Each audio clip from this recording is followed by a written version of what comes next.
देखिए स्टूडेंट्स, अब हम इस लेक्चर का पार्ट 3 स्टार्ट करने जा रहे हैं, जिसमें हम डिस्कस करेंगे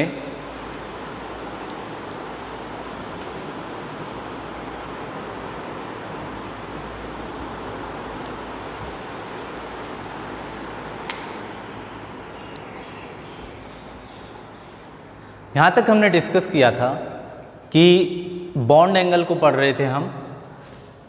बॉन्ड एंगल इस हाइड्राइड्स का अपने ग्रुप में घटता है। सबसे ज़्यादा बॉन्ड एंगल किसका है?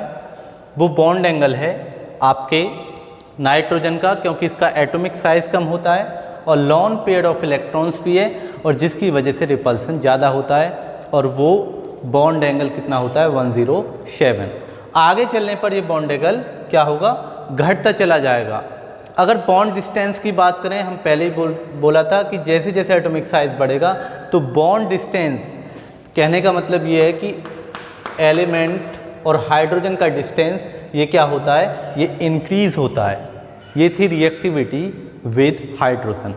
नेक्स्ट रिएक्टिविटी हम पढ़ते हैं रिएक्टिविटी विद ऑक्सीजन। ऑक्सीजन के साथ इसकी रिएक्टिविटी पढ़ते हैं।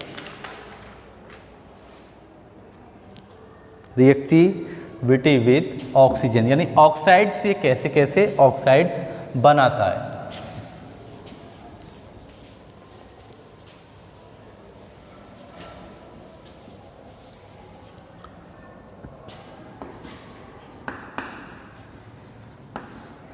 देखिए ऑक्साइड्स क्या, कोई भी एलिमेंट ऑक्सीजन से रिएक्ट करने के बाद में इस ग्रुप का दो प्रकार के ऑक्साइड्स बना सकता है, E2O3 या फिर E2O5।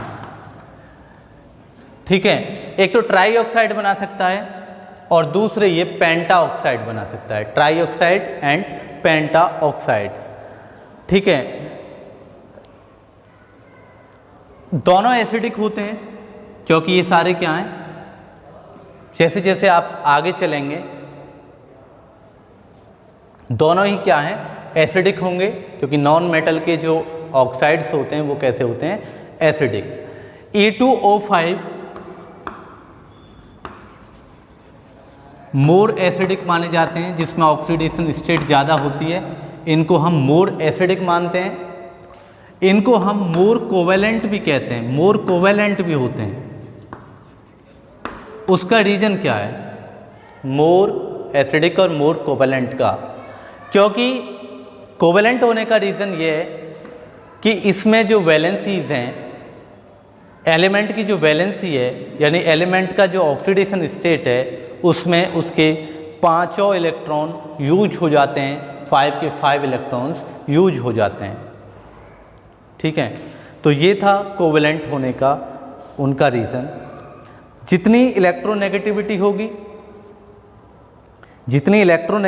होगी उतनी ही एसिडिटी ज़्यादा होती है। तो more the electronegativity,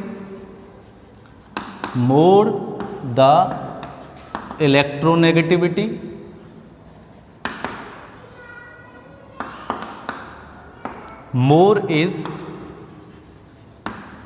acidic character या एसिडिक कैरेक्टर। तो इलेक्ट्रोनेगेटिविटी सबसे ज़्यादा किसकी है? नाइट्रोजन। इसके ऑक्साइड सबसे ज़्यादा एसिडिक होंगे। फिर फॉस्फोरस है। और धीरे धीरे ग्रुप के अंदर जैसे जैसे आप आगे बढ़ेंगे तो ये एसिडिटी क्या होगी? डिक्रीज होगी, क्योंकि मेटेलिक कैरेक्टर बढ़ता है। और बिस्मथ पर जाकर जो बिस्मथ का जो ऑक्साइड है वो क्या होगा? वो प्योरली आपका बेसिक होगा। प्योरली क्या होगा? बेसिक। उसका रीजन क्यों? कि metallic oxides are always basic in nature. तो आपको समझ में आ रहा है? तो एसिडिक कैरेक्टर क्या होता है? डिक्रीज होता है। हम बात करते हैं हैलोजेंस की। अब जैसे ये ट्राई ऑक्साइड है, ये पेंटा ऑक्साइड है, तो नाइट्रोजन से तो ये वाला ऑक्साइड बनाने की उम्मीद कम करिएगा, लेकिन फिर भी पाया जाता है एक ऑक्साइड N2O5 के रूप में। क्यों N2O5 अलग ही कंडीशंस में मिलता है? वैसे सबसे ज़्यादा ये कौन सा ऑक्साइड बना सकता है? N2O3 टाइप का। इसका रीजन है non availability of D orbitals, जिसकी वजह से ये N2O5 टाइप का जो इसका ऑक्साइड है उसे बनाने के लिए रिस्ट्रिक्टेड है, क्योंकि इसके पास केवल 4 ऑर्बिटल्स हैं। तो ठीक है, तो हम कह सकते हैं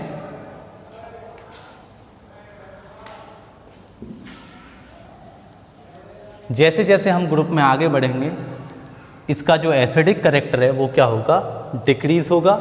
ये सबसे अच्छा पॉइंट इसका है, 2 टाइप के ऑक्साइड्स बनाता है। आगे बढ़ते हैं हम हैलाइड्स।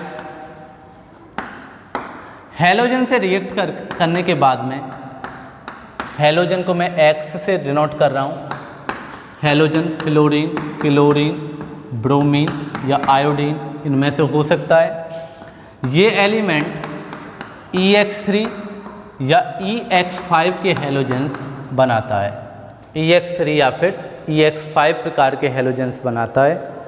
और EX3 ट्राईहेलाइड्स हो गए और EX5 आपके पेंटाहेलाइड्स हो गए। और ठीक है, ये था आपका। फॉर एग्जाम्पल मैं बात करूं नाइट्रोजन की, नाइट्रोजन एक ही ट्राईहेलाइड बना सकता है, वो है NF3, और बाकी ट्राईहेलाइड्स के क्या होते हैं, अनस्टेबल होते हैं। क्या होते हैं, अनस्टेबल होते हैं। 5 ऑक्सीडेशन स्टेट यानी पेंटाहेलाइड ये बना नहीं सकता। पेंटाहेलाइड क्यों नहीं बना सकता, उसका एक रीजन है, क्योंकि नाइट्रोजन के पास d इलेक्ट्रॉन्स नहीं हैं, जो मैंने अभी डिस्कस किया था। Due to non availability of d orbitals nitrogen can not form pentahalides. ठीक है, ये थ्योरी है हैलाइड्स की।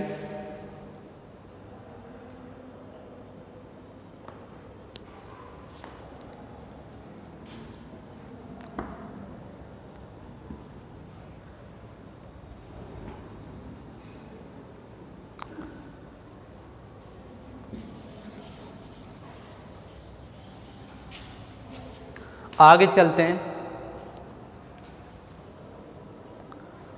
Reactivity with metals. Reactivity with metals,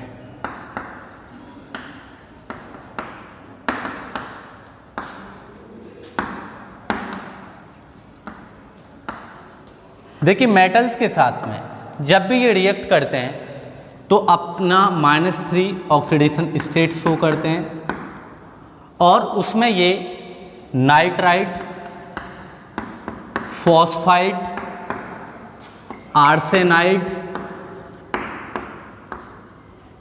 एंटीमोनाइट, बिस्मथाइट, इस प्रकार के आयंस शो करते हैं। फॉर एग्जांपल कैल्शियम से ये नाइट्रोजन जब भी रिएक्ट करेगा ये बनाएगा कैल्शियम नाइट्राइड, ये है कैल्शियम नाइट्राइड। ठीक है, sodium phosphide,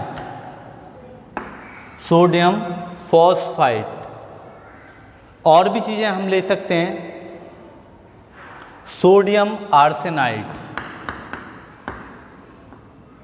sodium arsenide, zinc antimonide, zinc antimonide, zinc antimonide, magnesium bismuthide, magnesium bismuthide. तो इस प्रकार के ये एलिमेंट्स शो करते हैं किसके साथ में, जब मेटल्स तो इनसे ज़्यादा, इनसे कम इलेक्ट्रोनेगेटिव होती हैं, ये ज़्यादा इलेक्ट्रोनेगेटिव हैं, तो ये नेगेटिव आयंस शो करते हैं सारे अपने, और इस प्रकार के कंपाउंड बनाते हैं। ये था, इनकी केमिकल प्रॉपर्टीज़ थी। That's all.